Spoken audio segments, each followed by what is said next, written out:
So now we have to reform the Supreme Court because it's gotten too political. No, they want to up the Supreme Court, not reform it.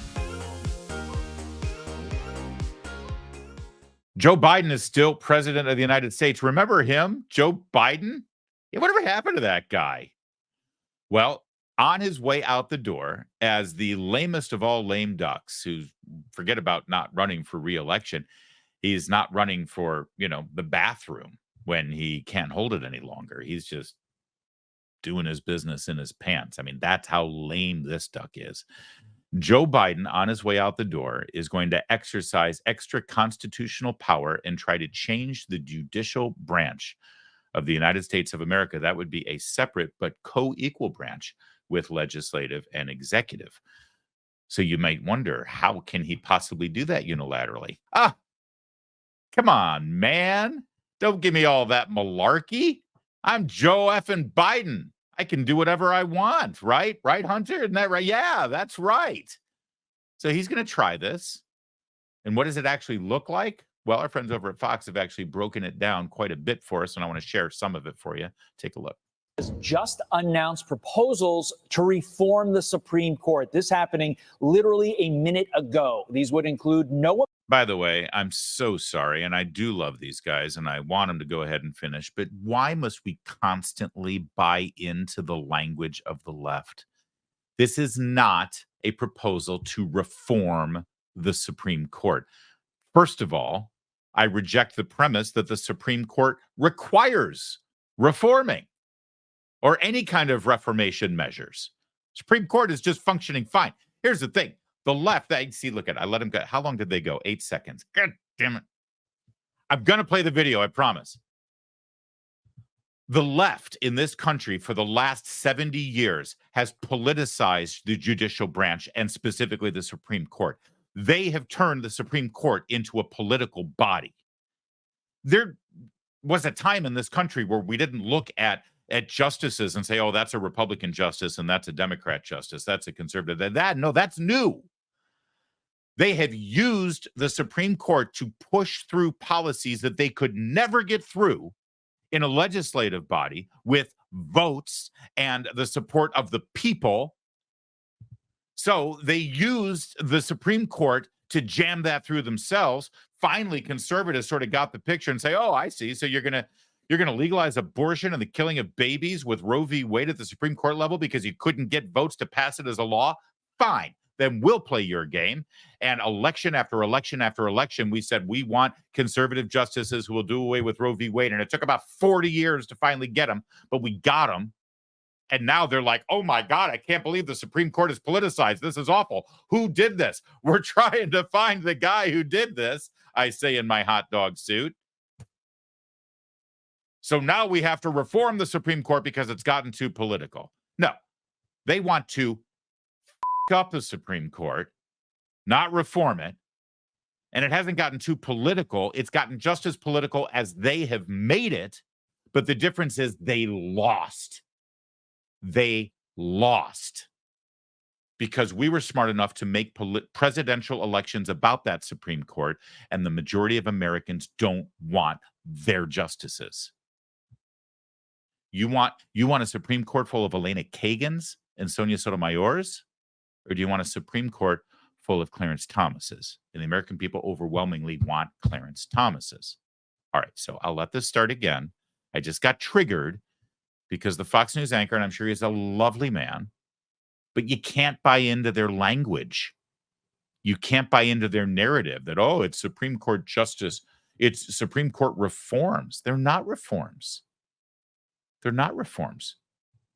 Has just announced proposals to reform the Supreme Court. This happening literally a minute ago. These would include no immunity for crimes a former president committed in office, term limits for Supreme Court justices, and a binding code of conduct for the Supreme Court.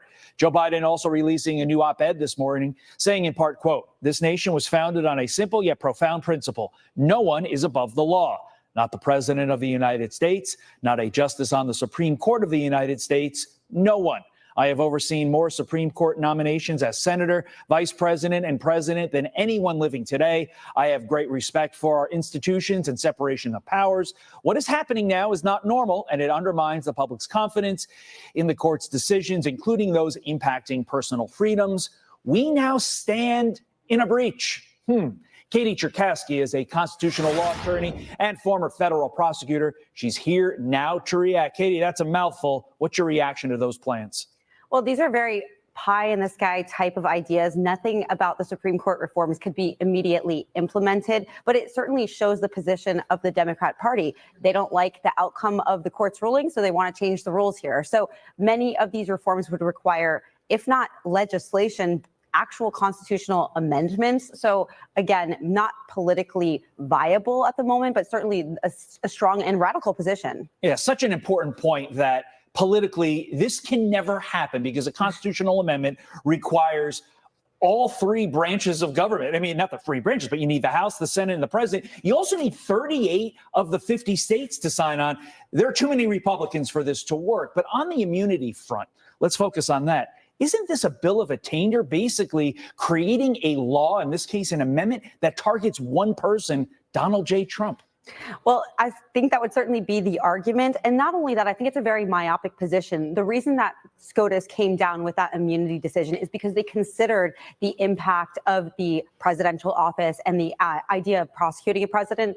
And so to take away that idea through legislation, which again is not very feasible, would impact so many other things that it would not be a viable office. And essentially, there's separation of power issues all over the place and constitutional issues all over the place. So this is, again, just a political talking point, but a very extreme one, in my opinion. Yeah. And furthermore, Greg Jarrett, who is one of the crack legal analysts over at Fox News, actually expands this even further. It's not just unconstitutional. It's not just wrong, but it's actually the kind of thing that makes a president go down in infamy, if I may say. I know everybody loves FDR. Franklin Roosevelt is a good, okay, fine. He had some flaws. And one of them was his own party rejected his attempt to do this exact same thing. When I was growing up learning American history, I was told that as fine a president as Franklin Roosevelt was, this was his biggest mistake. He should have never tried to do this because it was absolutely unconstitutional and showed him to have certain tendencies that lead toward authoritarianism or totalitarianism, you know, like Joe Biden. Here's Greg Jarrett. Fox News legal analyst Greg Jarrett joins us right now. He's been chewing on this. Greg, whatever happened to separation of powers, judiciary, legislative, co-equal branches of government? The Congress can't tell the Supreme Court what to do, can they? Yeah. And, like many of Joe Biden's ideas, most of it is unconstitutional, Steve. Democrats cannot simply pass a law imposing term limits on justices because life terms are embedded in the Constitution. So it requires amending the founding document, which is such a high bar that it has zero chance. Ironically, though, Joe Biden is calling for an amendment to override the presidential immunity decision. Again, that may sound like catnip to liberals who hate the ruling, although they shouldn't. It protects Democrat presidents like Joe Biden.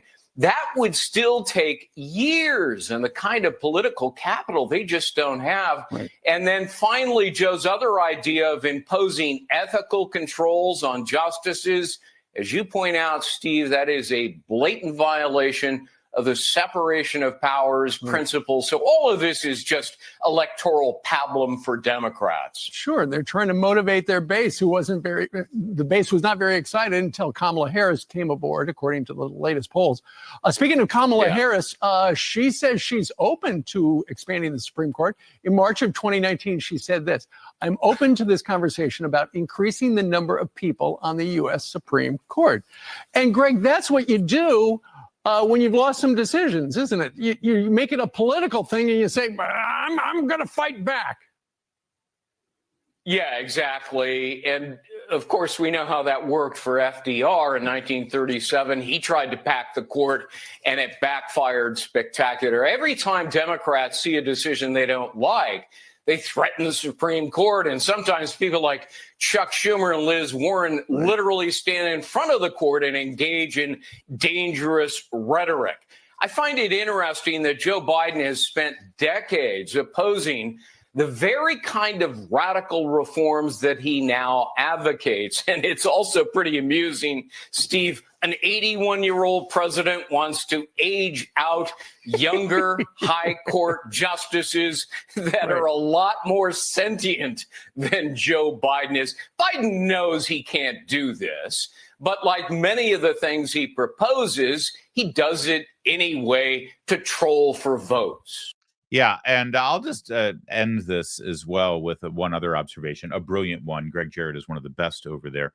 Yeah, Joe Biden deciding to age out justices at the age of 81, where he's just been aged off of the ticket. Maybe this is his revenge because he's bitter over what Barack Obama allegedly did to threaten the 25th Amendment to get him to step aside for Kamala Harris. But not only that, not only the age out thing, but the term limit situation. You know, Joe Biden was a senator from 1972 to 2009 without a term limit to be seen. And now he wants to impose term limits on Supreme Court justices. And the only reason is because they don't like the decisions that have been made. That's it. It has nothing to do with any actual reality about how the Supreme Court should function properly or effectively or efficiently. It has to do with them being butthurt because they lost. And they didn't just lose at the Supreme Court. They lost because Hillary Clinton was their nominee.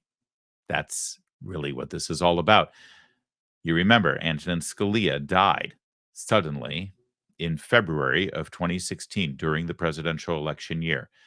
And Mitch McConnell, say what you will about him, but his ability to keep that Supreme Court justice chair empty the entire presidential election year, refusing to buckle under to political pressure and pressure from the media to hold confirmation hearings for Barack Obama's selection, Merrick Garland, who's now a disaster of an attorney general. That one move from Mitch McConnell immediately made the presidential election of November 2016 about who will fill that empty seat. Donald Trump won that and then filled that seat and 2 more seats.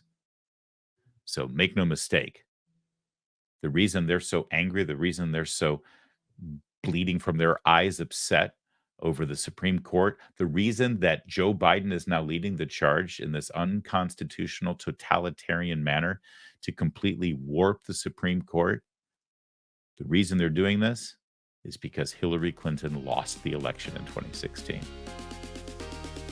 And that's your feel-good thought for the day.